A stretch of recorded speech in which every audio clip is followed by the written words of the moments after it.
سلام. خوش اومدیم به اپیزود 4 نسخه باز. امیدوارم که بهتون خوش گذشته باشه. من احتمالاً الان دیگه سفرم تموم شده و دارم برمیگردم به مازندران.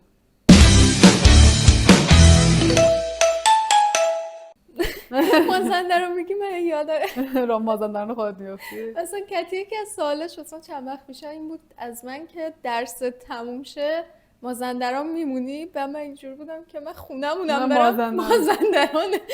خیلی رامسر مازندران نمیدونم. آره. مازندران همین بابولامونو با همین اصلا همین چند روز پیش یکی از دوستامون رفته بود سمت رامسر، بعد یه سری ریلز و اینا گذاشته بود، بعد هی لوکیشن توی ویدیو رو میزد گیلان و من تو ذهنم اینجوری بودم که بابا گیلان نیستون. گیلان قدیمی دی. البته مازندران قدیمی. آره اونی که همشون گلستان و گیلان و مازندران یکی بودن اسم استان چی بوده؟ نمیدونم.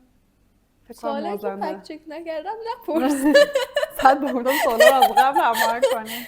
آره. موضوع این ویدیومون مهمه. پول. البته پولم خیلی نه ها. راههای پول در آوردن، راههای کسب درآمد. یا اینکه این شکلیه که خب بعد از فارغ التحصیلی تو رشته دامپزشکی سال است دیگه. قرار چه بلایی قرار میشه کرد؟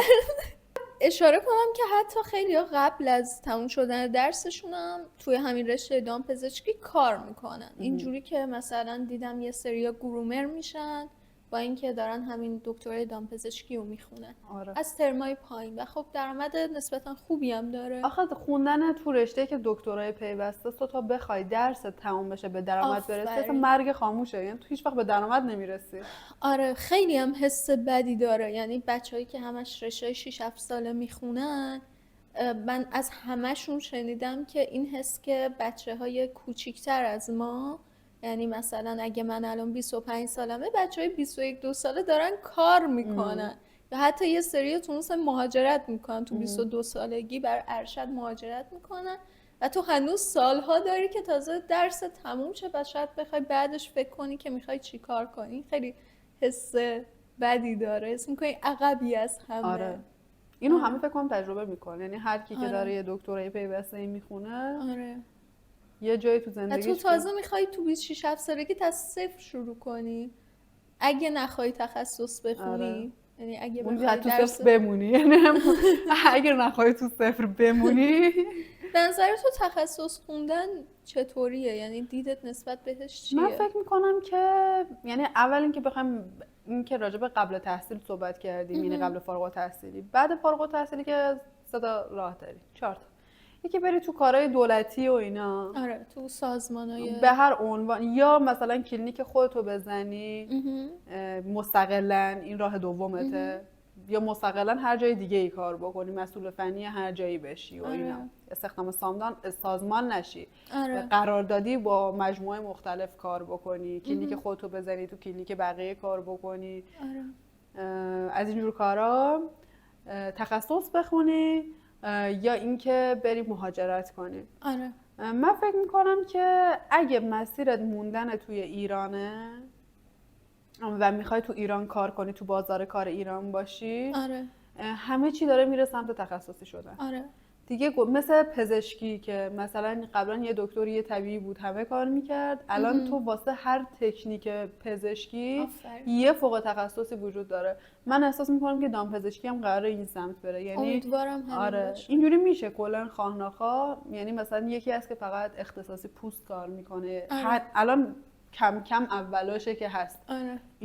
اینا قراره پررنگ‌تر بشه. من اینجا نکته اضافه کنم. ببینین دوستان، اینکه شما حالا چه تو DVM چه توی رزیدنتی چه بعدش تخصص که گرفتین، اگه داخلی ادامه کوچیک هم تخصص گرفته باشین نمیتونین بگین من متخصص پوستم، نمیتونین بگین من متخصص چشمم، یا حتی اصلا نمیتونین بگین من متخصص گربم. شما متخصص داخلی تخصصی داری اون کار رو انجام میدی. و این اصلا یه سوء برداشته. شما اصلا همچین تخصصی همچین عنوانی نداریم اینجوری. باز اون خوبه، اونی که میگه من متخصص داخلیم و تخصصم پوسته رو من باز با یه تخصصم پوسته درسته، متخصص پوستم حتی. یعنی آره. تو تخصص داخلی دام کوچیک داری، میگی من این عنوان اشتباهه ها که من متخصص پوستم. خب من با عرفا اینو قبول میکنم. این که 2 ترم رزیدنتی گذروندی و میگی من متخصصم، من متخصص چشمم و اینو دیگه اصلا نمیتونم بپذیرم که واقعا خیلی هم زیاده. یعنی اصلا کسایی هستن که مثلا خودشون رو رادیولوژیست میدونن در حالی که مثلا 1 ترم خوندی تخصص و رها کردی. یا رها کردی. آره، یعنی من میشناسم از نزدیک. آره. و این که دشمن تراشی نکنیم تو اپیزود 4 در تختمون رو نبندن. نمیگم اسم نمیبرم، ولی خب حتی به نظرم اون کسی که برد نداره اصلا نباید خودشون متخصص بدونه. نه من در اون حد حالا چیز ندارم، مثلا پافشاری ندارم. آخه من ولی این آخه عجیبه دیگه. یعنی ممکنه کسایی که دامپزشک نباشن فکر کنن که طرف واقعا متخصص چه میدونم چشمه، ولی واقعیت این که همچین چیزی وجود نداره. آره، یه دکتر عمومیه که مثلا شاید واقعا هم کارش تو چشم خیلی حرفه‌ای باشه، تو خوشبینانه، ولی اگه بیای بگی من تخصصی چشم کار میکنم، منطقی تره. درست ترین کار اینه. چرا گزاره درست رو به کار نمیبری؟ آره. حالا از اینا بگذریم، داشتیم راجع به راه‌های کسب درآمد از طریق دامپزشکی صحبت میکردیم. کسب درآمد که نه، راه‌های ادامه مسیر زندگی بعد از دامپزشکی چگونه می‌گذره. این که میری تخصص میخونی و من فکر می‌کنم اگه تو ایران بمونی، میگم چون همه چی داره میره سمت تخصص، یعنی تو اگه مهاجرت هم کنی بخوای تو فیلد دامپزشکی کار کنی، باز اونجا هم جو همکاری تو رو به سمت تخصص خوندن میکشونه. آره. ایجاب میکنه که تو بری تخصص بخونی. سطح درآمدشون چندین برابر میشه وقتی طرف تخصص داره. خب این ارزشش رو داره دیگه. من یه نکته هم اشاره کنم که اصلا چرا کتی اصرار داره که اگه میخوای تو ایران بمونی بهتره تخصص بخونی، چون تو رشته های وزارت بهداشت مثل همین رشته ما دامپزشکی یا حتی بچهای پزشکی، سیستم وزارت بهداشت ایران مورد قبول دنیا نیست. و این فقط مخصوص ایران هم نیست، یعنی حتی اگه تو ایتالیا درس خونده باشی، خیلی کشورهای دیگه اروپایی درس خونده باشی، بخوای مهاجرت کنی باید مسیر تطبیق مدرک رو پیش بگیری. چون باید به اونا ثابت کنی که اگه من تو سیستم شما درس میخونم میتونستم از پس امتحانای خروجیتون بر بیام. آره. که مسیر مهاجرت حالا که در واقع یعنی تخصص شما هیچ ارزشی برای اونها نداره، مورد قبول شما نیست. یعنی تو باید اول اثبات کنی که عمومی هم بعد بری اونجا تخصص بخونی. آره. حالا بیشتر راجع به مهاجرت میگی چون تو اطلاعات بیشتر. آره، من اطلاعاتی که راجع به مهاجرت دارم یکی راجع به آلمانه و یکی راجع به کاناداه. یه مقدار اندکی هم راجع به آمریکا اطلاعات دارم، ولی چون اصلا بهش فکر نمی کنم، یعنی اینجوری هم به من که ویزا نمیدن خیلی واردش نشدم. ولی چون من 2-3 سال اخیر خیلی فکر و ذکر مهاجرت بودم و هنوزم یه مقداری هستم، مسیر کانادا رو بیشتر آشنا و مسیرش اینجوریه که اگه کسی الان نمیدونه، البته الان همه تقریبا اطلاعات کافی دارن راجبش. نه اونجوری نیست. مسیر اولیش اینه که خب شما مدارک تو ترجمه میکنی طبق هر نوع ویزایی بخوای بگیری با این کار انجام بدی و بعد شما امتحان آیلتس میدی، مدرک زبان. آره. نمره‌ای که کانادا میخواد 6.5 اووراله، ولی مثلا هر بند امتحانی یه نمره خاصی داره. مثلا اسپیکینگ حداقل 7 میخواد. مثلا فکر میکنم برای رایتینگ اصلا نمره خاصی نمیخواد. مهم نیست چی باشه. ولی خب اوورال مهمه. این نکته رو هم بگم که خب 6.5 گرفتن، آدم پیش خودش میگه خب 6.5 اونقدر سخت نیست، همین الان برام امتحان بدم 6.5 میگیرم، تو هم الان بری امتحان بدی 6.5 رو میگیری. خب خیلی ما رو دست بالا گرفتی. نه کافیه جدی یه ماه با اون سیستم آیلتس آشنا شی، مثلا بدونی که رایتینگاش باید چه جوری باشه، لیسنینگاش چه جوریه و اینا، مثلا یکم اون کتاب کمبریج رو بزنی میتونی 6.5 رو بگیری. کنکوری بخونی. آفرین. موضوع اینه که شما اگه بخوای بعداً اونجا کار کنی این نمره خیلی مهمه.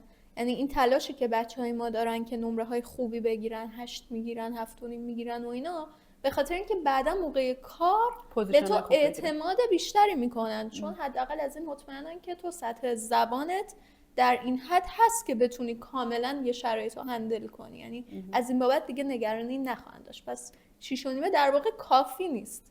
بعد از اون اینه که شما این مدارک تو توی یه سایتی میکنی و برای امتحانای BCSE و نبلی آماده میشی. خب و اینجوریه که برای هر کدومشون هم میتونی اکانتایی مثل زوکو و وتپرپ رو بخری. یه چیزی مثل قلمچی. آره اینجوریه که نمونه سوالا توش لینک میشه به کتابای مرک هر نمونه سوال و اصلا منبع خارج از اون وجود نداره برای شما، به خاطر اینکه کپی رایت خیلی سنگینی داره. یعنی حتی من اخیراً دیدم که یکی از دوستانی که داره کار میکنه تو کانادا و امتحاناشو گذرونده، بنده خود اومد یه لطفی کنه و خلاصه های خودشو برای بچه ها گذاشت، خلاصه هایی که از روی مطالعاش از اون دوتا اکانتش داشت و بهش گیر دادن. یعنی یه نامه اخطاری براش اومد که براش درد سرساز شد. یعنی انقدر جدیه و فکر میکنم هزینه هاش هم مثلا تا جایی که من میدونستم هر کدوم $400 و مدت داره، یعنی همیشگی نیست این اکانته و شما با اون میتونی برای امتحان آماده شی. ولی الان امتحانه یه جوری شده که میگن کافی نیست دیگه، یعنی به خاطر اینکه سرفصل‌ها یه مقدار داره تغییر میکنه، یعنی اهمیت گذاری رو موضوعای مختلف متفاوت شده. مثلا انیمال ولفیر یا هندل کردن یه کار کلینیک یا هندل کردن یه بیمارستان سوالای بیشتری داره ازش میاد، در حالی که هیچ منبعی برای بچه‌ها وجود نداره از اون. کتاب ازش هست و منظورم اینه که اگه شما فقط با اون اکانتا بخوای پیش بری شاید نتونی از پسش بر بیای.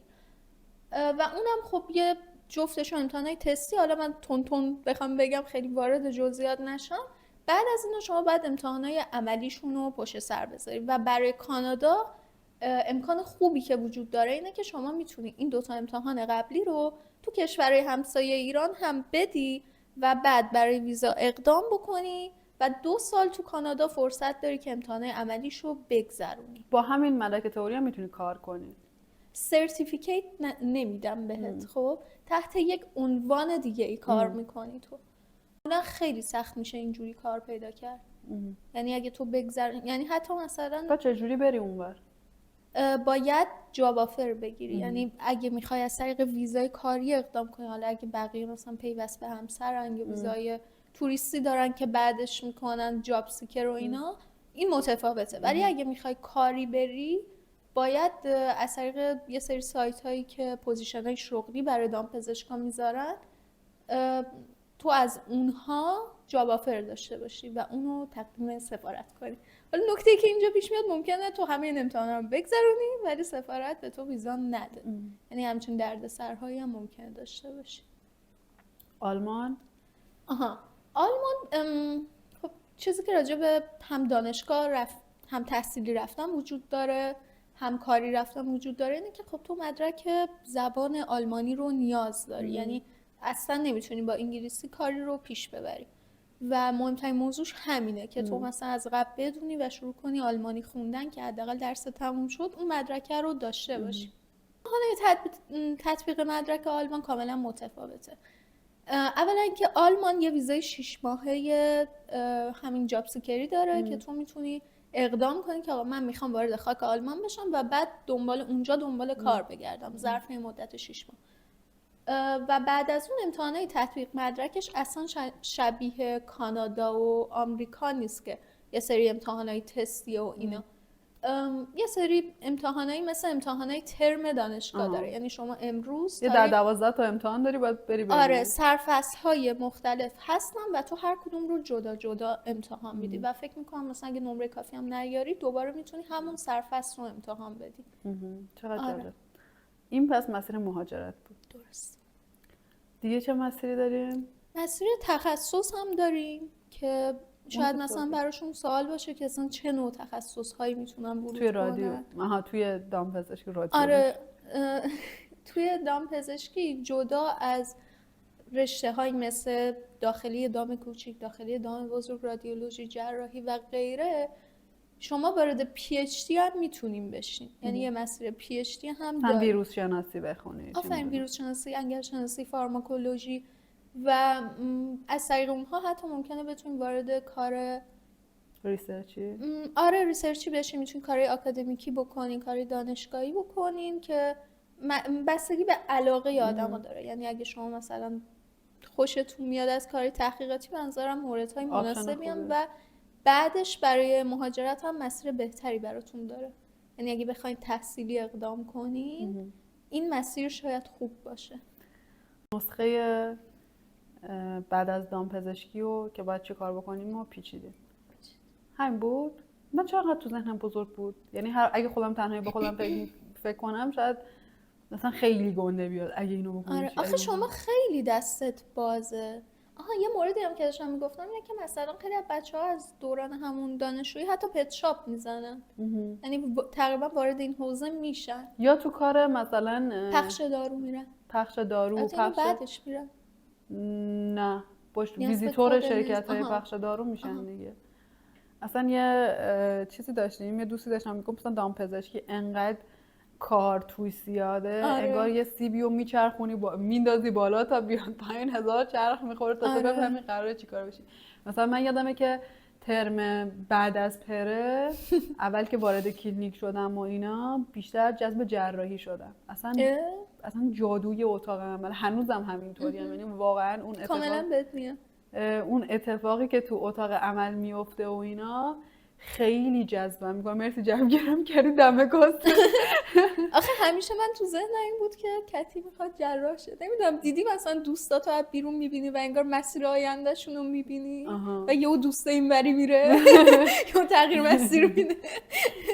بعد به نظرم جراحی خیلی جذاب اومد. بعد دیدم که خیلی جراحی پرمسئولیت، پر ریسک، اصلا استهلاک داره. اون جراحی‌های طولانی واقعا بدنم میکشه الان، ولی آیا 10 سال بعد قرار عواقبش چی باشه در من؟ میدونی؟ چون مثلا یه جایی تو زندگیم تو 18 سالگی به خودم فشار آوردم که الان تو 28 سالگی اینطوریم که چرا این کارو با خودم کردم. این کارو تو 28 سالگی نمی‌کنم که تو 40 سالگی به خودم بد و بیرا نگم. بعد به عنوان یه واسه صحبتت به عنوان یه مسیر آینده دار بهش فکر کن. یعنی پیش پاتو نباید ببینی. بعد چون ما مثل بازیگرا این شکلیم که اگه قرار نباشه که کلینیک خودمون رو داشته باشیم بیمه هم نداریم دیگه. یعنی خودمون هوای خودمون رو داشته باشیم تا 70 سالگی باید همین کار رو انجام بدیم. بعد اینکه بعد از یه مدتی کنار دکتر مودی عزیز که مبینا مودی رادیولوژیست خیلی خوبیه تو مازندران، من خیلی دوستش دارم، یه شات‌آوت هم اینجا به دکتر مودی میدم، جذب رادیولوژی شدم. مثل کاراگاهی میموند واسم این که سر نخا رو میگیری که توی تصویر تو که میدونی دستتو گذاشتی رو کلیه. از همه چی اصلا یه کلو دارم برای خودشون تو ذهن خودشون، اصلا یه تصویر سازی کردن. مثل کاری که مثلا ما سر بافت میکردیم. مثلا من تو ذهن خودم یه چیزی از اون شکل در می آوردم و اونو سرنخ خودم میکردم. به بافت اشاره کردی. واضح نیست. من انقدر تو همون آزمایشگاه بافت ضعیف بودم، یعنی اونقدر که یعنی به نسبت خودم توقعی که از خودم داشتم مثلا این شکلی بود که مثلا میگفتن این روشن‌تره یا این روشن‌تره، بعد من میگفتم این روشن‌تره، گفتن این روشن‌تره. اختلاف نظر. من چشمام واسه کلینیکال پاتولوژی خوب نیست، همون ترم 3-4 بوسیدمش گذاشتمش کنار. آخه من حتی اونم دوست دارم. من دوستم تو بالین باشم، با حیوونا در ارتباط باشم. آخه اینم دوست دارم. آیه. یعنی من حتی کلینیکال پاتولوژی هم دوست داشتم. یعنی مثلا بعد پره اینجوری بودم با کلینیکال پاتولوژی، بعد مثلا پاسگریم اینجوری بودم خب حوصله‌ام سر میره تا آخر عمرم بخوام لام ببینم. این که نشد زندگی جالبه برای مثلا یه بازی هی بخوای لام ببینی. بعد اینکه همین که خیلی با حیوان در ارتباط نیستی توی رادیولوژی و اینکه تو مسیر روند درمانش مثلا کنار حیوان نیستی و اینا، مثلا تو یه مشکلی پیش میاد به عنوان داخلی، حتی اگه اون حیوان جراحی بشه، حتی اگه بره رادیولوژی، هر اتفاقی واسش بیفته تا آخر مسیر داخلی هست، داخلی زمینه هست، اون آخر راهو تو میبینی. خب این منو تو داخلی بعد از رادیولوژی جذب کرد و مثلا اینطوری بودم که آها اینجا اونجاییه که من واقعا دوست دارم باشم. حالا نمیدونم فردا به چی فکر میکنم. من راستش میگم از کلینیکال پاتولوژی خوشم میومد، ولی وقتی رفتم یه کلینیکی اصلا به خاطر این رفتم که اونجا کلینیکال پاتولوژیست داشت و وقتی وارد شدم دیدم که این کار برای من کسل کننده است. یعنی یه کار روتین تکراری منو عذاب میده. من همیشه دوست دارم کارهای جدید انجام بدم از اون طرف الان اینجوری هم که تو این بره از زندگی استرس کلینیک رو نمیتونم هندل کنم، مخصوصا اینکه تو وقتی شروع کارته نسبت به همه چی ضعف داری واقعا. آفرین آره. و الان اینجوری هم که یه کاری میخوام که صبح تا بعد از ظهر بعد از ظهر تا شب خونه آرامش کامل. آره نه واقعا کار کلینیکی کار خیلی سختیه. شاید مثلا اگه یکم بگذره نظرم تغییر کنه، ولی میگم الان با شناختی که خودم دارم توی حالی که هستم نمیتونم اونو هندلش کنم و همه چی رو بر خودم سخت‌تر میکنم. و اینطوری شد که من به داخلی فکر کردم. مثلا یه چیزای دیگه هم هست که به نظرم جذاب، آبزیان اینا، مثلا کاری که تو پرورش مثلا ماهیای خاویاری و اینا میکنن، درآمدایی که دارن ازش. دیگه چه فیلایی به نظرت میرسه که راجبش صحبت نکردین؟ حتی شما همونطور که کتی گفت انقدر شما دستتون بازه تو دامپزشکی که اصلا ممکنه کسایی که دامپزشک نیستن ندونن که میتونه یه دامپزشک کجاها کار کنه. حتی تو شرکت هایی مثل کاله، مثل صنایع غذایی، آفرین اون کار دامپزشکه و اینو شاید خیلی ندونه. یا مثلا تو شرکت های داروسازی میتونین وارد بشین که اون هم مثلا یه مسیر متفاوتیه. مثلا تخصص صنایع غذایی داریم دیگه. آره اون مثلا میرن تو کار همون صنایع غذایی. ولی خب با DBM هم میتونی وارد بشی. آره. موضوع جدیدمونو حالا دیگه وارد بشیم دیگه. آره. موضوع جدیدمون انجا که گفتم راجع به فحلی و عقیم‌سازی سگ و گربه میخوایم صحبت کنیم که از این سوالای خیلی پرتکراره. آره. یعنی مثلا همه پیجای کلینیک ها و همه پیجای دامپزشکا آره. و هر کسی که اصلا کار کلون کردن حیوانات که من اصلا قبولش ندارم و انجام میده، یعنی هر کسی از راه رسیده مثلا یه حیوان خونگی داشته و اینا، مثلا یه ویدئویی راجع به نظر شخصیش گفته که مثلا آیا عقیم سازی رو انجام بدیم یا ندیم، یا مثلا چه میدونم یه سری مثلا معتقدن که نباید به چرخه طبیعیشون دست بزنیم، همینطوری بمونن.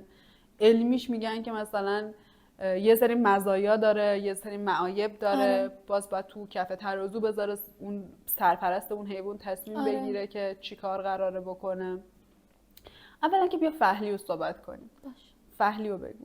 فحلی رو بگم؟ آره. ببینید فحلی تو سگ و گربه کاملا یه موضوع متفاوته. اگه بخوام بحث رو یه جوری صحبت کنم که همه بیننده هامون تو هر شغل و عنوانی درکش بکنن، گربه ها وقتی نور زیاده، یعنی حداقل 12 ساعت در روز نور وجود داره و این نور حتی میتونه به صورت مصنوعی هم باشه، ولی بیشتر همون نور طبیعی که فصل بهار و تابستون هست، اکثر اوقات فحلن. یعنی تو بازه های کوتاه مدت فحلن. یه 7 روز 10 روز فحل میشن، 2-3 هفته از فحلی در میان، دوباره فحل میشه. و این اصلا پروسه عذاب آوریه. اگه شما یه گربه‌ای دارین تو خونه که عقیم نیست و ماده است اگه آپارتمان دارین که همسایه ها میریزن سرتون قشنگ. آره. فکر میکنم دارین شکنجهش میکنین گاهی. آره. ولی توی سگ ها کاملا متفاوته و هر 6-7 ماه یک بار سگ ها دوره فحلی دارن. باز بستگی به جثه‌شون و نژادشون و اینا فرق. این بازه مثلا باید بگی 6 تا 12 ماه. هی این فحلیه تکرار میشه. اصلا این یه بازه‌ای داره، یعنی مثلا روز دقیق که نداره اون پروسه، یه حالا سیکل فحلی، حالا دایستروس آنستروس توی سگ و گربه اصلا یه بازه عددی داره و فکر کنم تو همه موجودات همینه، یعنی راجع به زنها هم، یعنی راجع به انسانها هم عدد دقیقی نداره. هر کی به نسبت جثه خودش، سیستم هورمونی خودش، نژادش متفاوته. یه چیزی که راجع به جثه وجود داره، سگای مینیاتوری، سگای نژاد کوچیک ممکنه زودتر به بلوغ برسن و سگای نژاد بزرگ حتی ممکنه تا 18 ماه طول بکشه که به بلوغ برسن.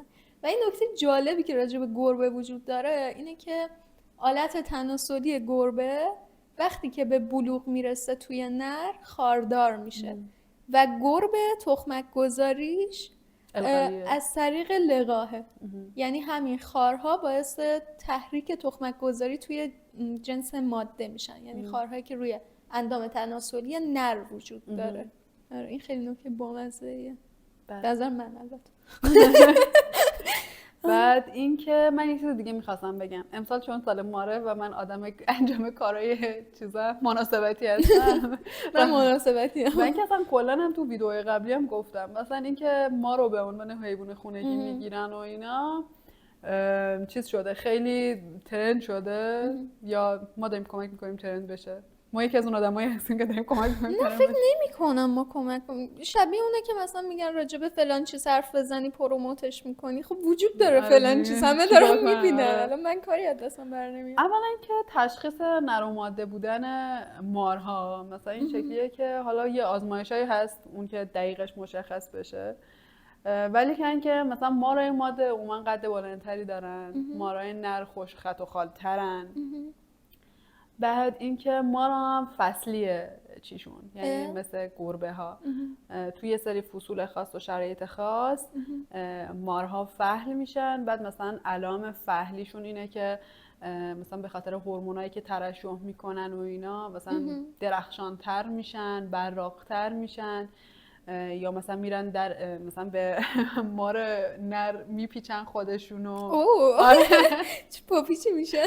آره اینه که یه رقابتی بین نرها اتفاق میفته تا اینکه چیز کنن. بعد اینکه عقیم سازی توی مارها هم اتفاق میفته. آره حالا مثلا به خاطر شرایط و طبیعت و اینا ممکنه که مارها عقیم بشن، ولی عقیم سازی توی به صورت مصنوعی یعنی انسانی همون کاری اتفاقی که توی سگ و گربه هم میفته توی نرها هم اتفاق میفته، توی ماده ها هم اتفاق میفته، هم به صورت دستکاری جراحی برای حیوانایی که توی مثلا باغ وحش و اینا هستن از تکثیرشون جلوگیری بکنن و اینا، هم از طریق هورمون تراپی که خب اونم دقیقاً مثل اتفاقی که توی سگ و گربه میفته نادره و اصلا توصیه نمیشه، ولی که این راه وجود داره. این صحبت‌های من راجع به مارا بود. جالب بود اطلاعات. قربون شما. جالب داره. چیز دیگه هست این که همین الان به ذهنم رسید، این که ما واقعا تو تکسامون و اینا به سگ ماده میگیم بچ. من رفتم تحقیق کردم، یعنی تحقیق کردم، یعنی هم اولش متوجه شدم و اینا گفتم که تو دارم گفتم آها فهمیدم چرا به اینا میگیم بچ، به خاطر اینکه اینا میتونن توی زایمان آره طوله چند تا نر مختلفو داشته باشن دیگه. حالا شاید اسمش بچ بوده بعد کم کم پشت شده بچ. به خاطر اینکه اون بازه استروسشون یعنی بازه که اجازه جفتگیری میدن خیلی روزهای بیشتری داره به نسبت گونه‌های دیگه. آره و میتونن که توی یه زایمان از چند تا نر طوله بیارن. شاید از اونجا بهت شروع شد. من چون تاریخ نگاری میکنم رفتم گفتم ماهی قرمز، اشاره میکنم به اپیزود قبلی از کجا اومد این بچم از اینجا اومد. اینجا لازمه که تو یوتیوب بوق بزنیم رو بچه‌ای که میگن. فکر نمی‌کنم. صحبت علمیه. یعنی هوش مصنوعیش تشخیص میده که ما داریم صحبت علمی میکنیم. آره خودش کاتگوری خودش میفهمه میزنه. خب بعد راجع به عقیم سازی توی سگ و گربه صحبت نکنیم. من ما رو گفتم. آره میخواستم راجع به همین فحلی یکم بیشتر راستش صحبت کنم. مثلا که حیوانایی که تو مناطق تروپیکال ترن، تو مناطق مرطوب تر گرم ترن زودتر به بلوغ میرسن تا اونایی که تو مناطق سرد سیر ترن. و یه نکته هم خواستم بگم، یه سریا خب حیوان دارن تو خونه و دوست دارن حساب شده یه بار دو بار ازش توله داشته باشن. خب انتخاب خود شخصه و ممکنه بگردن یه نر برای مادهشون پیدا کنن و اینا، ولی باید بدونن که چه زمانی میتونن اصلا این جفتگیری رو انجام بدن. گفتم شاید مثلا مناسب باشه که من به این نکته اشاره کنم. توی یکی از کارهایی که میتونیم بکنیم توی سطح آزمایشگاهی توی کلینیکا اندازه‌گیری LH، خب هورمون LH که نشون میده که این حیوان الان آماده لقاح هست یا نه. ولی LH هزینه زیادی داره و شما باید به صورت روزانه این کار رو انجام بدید. از اونجایی که LH و پروژسترون توی یک راستا بالا میرن، زمانی که LH بالا رفته پروژسترون هم بالا رفته. پس ما میایم پروژسترون رو اندازه گیری میکنیم که یک راه کم هزینه تر و کارآمدتریه و با استفاده از همین کیت های انسانی هم قابل اندازه گیری هست پروژسترون. و یه نکته دیگه هم بخوام بگم اینه که اگه شما یک سگ ماده‌ای دارین که میخواین جفت بخوره، بهتره که اون سگ رو به محیط زندگی سگ نر ببرین، چون توی محیط خودش ممکنه اون سگ آلفا بشه و اجازه نده. آره اینا مثلا این نکته‌های ریزیه که شاید کسایی که میخوان کارهای بریدینگ کنن نیاز باشه بدونن. آره. بعد اینکه چند روز فرصت دارن از کی همون پروژسترون وقتی که پروژسترون به عدد 6 الی 8 میرسه، بازه خوبیه که شما این کار رو انجام بدید و اگه یک بار جفت خور میتونه تا 48 ساعت بعدش دوباره یک بار دیگه جفت بخوره، یعنی به فاصله 48 ساعت شما میتونید جفت دوم رو بزنید. حالا ما یه شرایط دیگه ای داریم که توی اون شما مثلا حیوانتون رو بردین طبیعت بگردونین یا چه میدونم یه حیوانی مهمون شما شده، آره، که به صورت ناخواسته این اتفاق افتاده. حالا اورژانس باید چیکار بکنیم؟ چقدر زمان بدیم؟ ببینید شما بهترین بازه طلایی که دارین 48 تا 72 ساعته. اگه از اون بازه بگذره شما باید توی حالا سگ یا گربه تا روز 21 تا 24 صبر کنین و از طریق سونوگرافی متوجه بشین که جنین شکل گرفته یا نه و بعد با روش‌های تهاجمی داروهایی که داده میشه خیلی میتونه هم سیکلشون رو به هم بزنه، یعنی اون کورتون تراپی یا PG که تجویز میشه این سیکل رو تا دفعه بعدی هم نابود میکنه، هم برای مادر خطرناک میشه. به نظرم اگه قصدشو ندارن که چیز کنن، یعنی از این اتفاق جلوه بگیرن، همون اول عقیمش کنن. یعنی همون روز یک بیارین عقیمش کنین. آره. بعد اینکه مثلا چون اونم اذیت میشه دیگه، برای اونم هم بار احساسی داره هم بار جسمی بالایی داره. آره. بعد بیا راجع به فواید عقیم سازی صحبت کنیم. خب یکی از فایده هاش همین جلوگیری از عفونت‌های رحمی و تومورهای پستانی و اینا هست. ببین من میخواستم راستش به این اشاره کنم، چون من همش اینو در نظر میگیرم که خب احتمال خیلی زیاد بیننده ها اصلا دامپزشک نباشن، یعنی چیزایی بگیم که به درد اونا بخوره. میخوام اینو بگم که چقدر عقیم نکردن میتونه به ضرر جون اون حیوان حتی تموم بشه، به خاطر اینکه گربه بارها شده که فرار کرده، مخصوصا الان هی میبینیم که آگهی میکنن فلان گربه گم شده اینا، و وقتی که اینا فهم میشن واقعا نمیتونی جلوشون رو بگیری که از خونه بیرون نرن. چون منم گربه این مدلی داشتم و اون حیوانم داره اذیت میشه. آره واسه همین اگه بره بیرون خطرهایی که وجود داره، ممکنه گم بشه، آسیب ببینه، ماشین بهش بزنه که چقدر پیش میاد. از این اتفاق هم حتی میتونین جلوگیری کنید، جدا از اون بیماری هایی که بهشون منتقل میشه و بیماری هایی که میتونن از طریق لقاح منتقل بشن، مثل هرپس توی سگسانان یا حتی سرطانی که با ویروس منتقل میشه و این اصلا یکی از نکته‌های عجیبه توی طب دامپزشکیه که تو سگای بومی خیلی زیاده شده. آره اسمش هم TVTه. و دقیقاً از همین لقاح حتی با بوییدن ممکنه این سرطان روی بینی و پوزه هم منتقل بشه. آره منتقل بشه و از تمام اینا جلوگیری میکنین دیگه. یعنی شما در واقع جون اون حیوانتون رو تو خطر نمیندازین با عقیم سازی. و اینکه مثلا اینکه شما سرپرست یه حیوانی میشین، من خودم اگه روزی مثلا یه حیوانی رو داشته باشم واسه خودم، همه تلاشمو میکنم که عمر مفید و عمر بی دردسری داشته باشه. خب یعنی تمام تلاشمو رو این آخه یه سریا نمیدونم دیدی یا نه، فکر میکنن که گناه داره اینکه ما بخوایم اون حیوان رو عقیم کنیم، گناه داره، اونم احساسات خودشو داره، نیازهای خودشو داره. ولی حرف من اینه که اولا که تو محیط خونه به اون نیازها پاسخ داده نمیشه آره. و این که اون حیوان اگه بخواد بر حسب نیاز خودش پیش بره عمر مفیدش کاهش پیدا میکنه. این بارداری هر بار از ذخایر کلسیم اون کم میکنه، هر بار حیوان رو ضعیفتر میکنه و شما اینجوری آره و شما اینجوری کمک کردیم بهش. آخه بعد این حیوانایی که مثلا توی خونه نگهداری میکنن و مثلا یه سری نژادهای خاص، اینا اصلا تو طبیعت نیستن. انتخاب طبیعی آره رفته سمت سگ‌های بومی. شما یه نژادی رو مثلا چون از قیافش خوشت اومده یا چون رفتار مثلا هوش زیادی داشته میخواستی ازش توی چه میدونم مثل ژرمنا توی تجسس استفاده کنی، اینا رو تو خودت داری چیزش میکنی، یعنی باید کمک میکنی به حفظ نسلشون.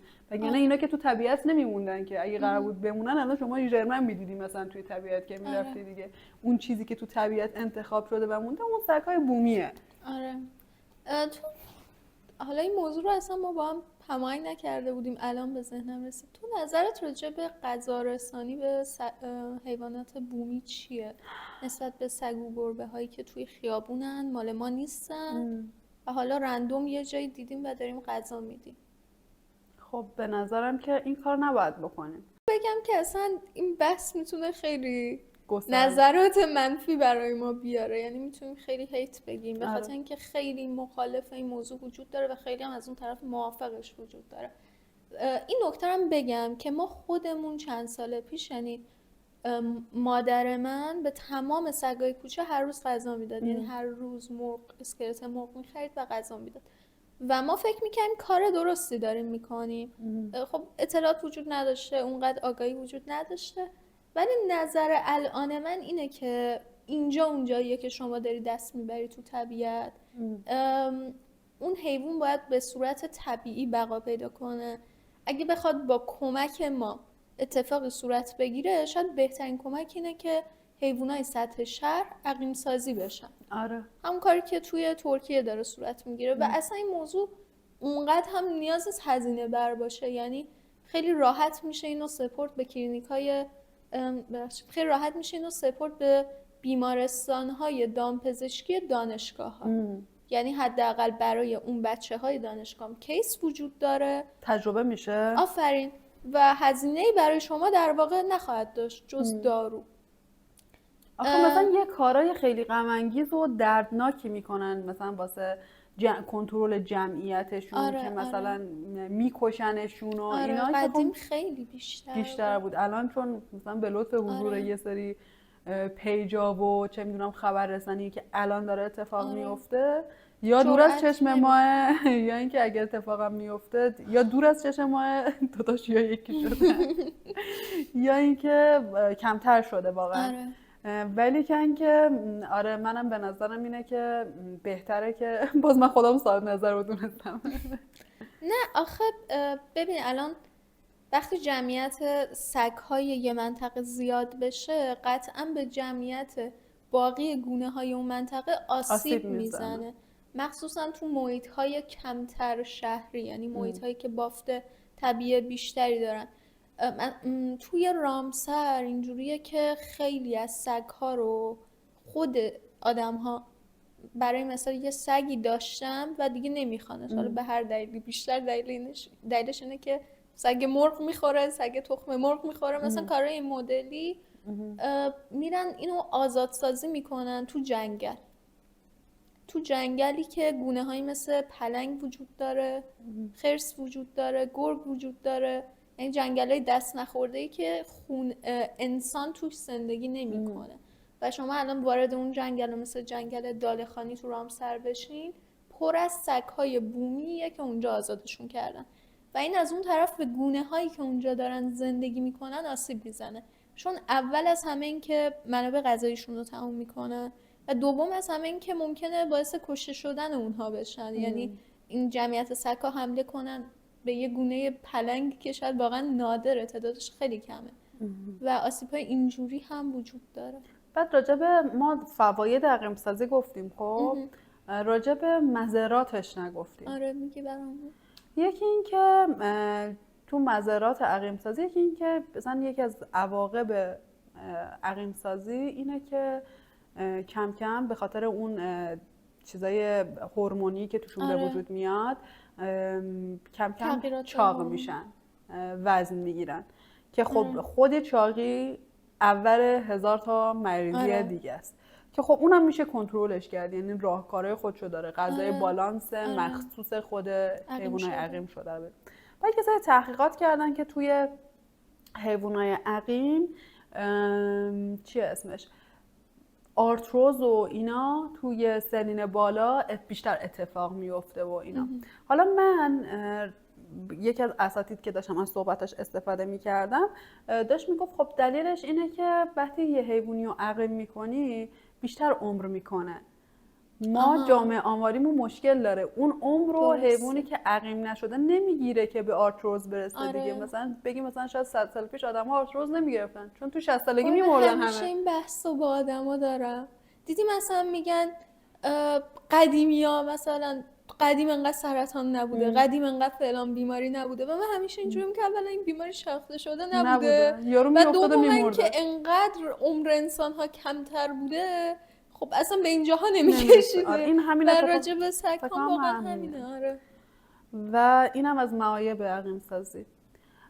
یه فان فکت داشتی که قرار بود بگی به عنوان حسن ختام بگو. برای آخر ویدیو یه فکت جالب راجع به یه حیوان باحال پیدا کردم اسم اختاپوس. اختاپوس‌ها 3 تا قلب دارن. 2 تا از قلباشون کارشون اینه که خون رو به شش‌های اختاپوس پمپاژ میکنن. یه قلب دیگه‌اش کارش خون رسانی به بقیه اعضای بدنشه. نکته جالبی که وجود داره اینه که اختاپوس وقتی داره شنا میکنه که شنا کردنش هم در واقع خزیدن کف دریاه، یعنی مثل ماهی شنا نمیکنه. وقتی داره شنا میکنه فقط اون 2 تا قلبش که کار پمپاژ به شش رو انجام میدادن کار میکنن و قلب دیگه‌ش از کار وای میسته. چقدر جالب. آره. و یه فکت دیگه هم که راجبش وجود داره اینه که خون اختاپوس به خاطر این آبی رنگه، یعنی اصلا خونش آبی رنگه، به خاطر اینه که مثل انسان و گونه های دیگه که هموگلوبین دارن تو خونشون، اختاپوس هموسیانین داره که در واقع عنصر مس رو داره و دلیل رنگ آبیش هم به خاطر اون عنصر مسه. آره. چرا من منتظر بودم فان فکت راجع به فعلی و عقیم سازی باشه؟ نه گفتم همینجوری فان ولی خیلی باحال بود. آره این که خونش آبیه رو که اصلا نمیدونستم. اختاپوس هم همون 8 پای دیگه. و همین دیگه ما صحبتامون امروز تموم شد. آره. امیدوارم که تعطیلات عید خوبی و سپری کرده باشین تا الان، بکنین تا 13 تون بدر. ما هر هفته جمعه ها ساعت 10 میبینیم شما رو. اپیزود بعدی هم یه سورپرایز داریم. بله. ما همیشه سعی میکنیم که دنبال موضوعات جنجالی باشیم. مرسی که تا اینجای ویدیو بودی. لایک، سابسکرایب فراموش نشه. دوستتون داریم و خدافظ.